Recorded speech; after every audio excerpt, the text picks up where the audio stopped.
Then, on the command of their own senior officer present, General Mohammed Jamshed, the leaders of Pakistan's defeated army laid their pistols, Sten guns and rifles on the grass in the final token of surrender. I asked the Pakistani Chief of Staff, Brigadier Baghir Siddiqui, what he'd felt about the ceremony.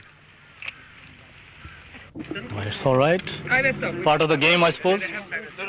It didn't cause you any qualms? Well, you can understand our feelings.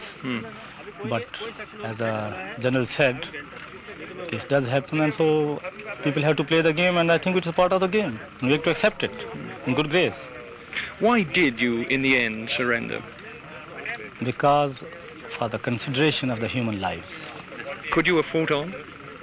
We could have fought on for a long time, not less than 30 days.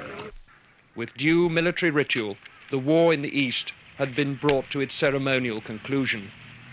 Richard Lindley, News at 10, Dhaka. There was a striking and unhappy illustration of the way that Bengalis are taking their revenge at a meeting held at Dhaka's stadium to honour the heroes of the Mukti Bahini. Abdul Qadir Siddiqui, once an ordinary soldier in the East Bengal Regiment, raised and led 12,000 guerrilla fighters in a large area surrounding Dhaka.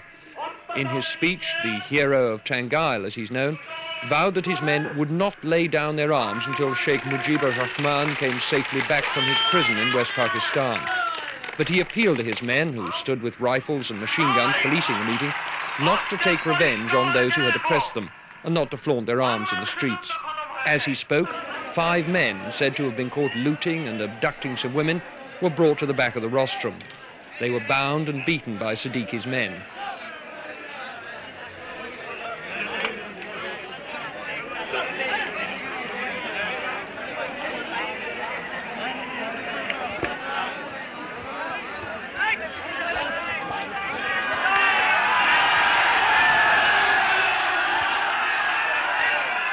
They clung desperately to an officer whom he had asked to put a stop to the violence. But the violence didn't stop, and along with other television crews, the ITN team left the scene. Moments later, General Siddiqui himself, who had earlier urged restraint on the crowd and promised the prisoners a fair trial, himself took a rifle and helped bayonet them to death, firing a bullet to finish off one man. It's not surprising that the 24,000 Pakistani prisoners of war now in Dhaka's cantonment should fear the Bengalis' vengeance. That's why, until now, they've been allowed to keep their weapons. The Indian Army was not certain it could protect them. But at last, at a formal ceremony, the officers of Pakistan's Army, Navy and Air Force laid down their arms. It was a somewhat theatrical event. General Gandhav Nagra assured the officers that they would be treated with the utmost correctness according to the Geneva Convention. We shall provide all protection and safety. No measures of reprisals would be taken. Free boarding, messing, medical facilities will be provided to you all and all your ranks.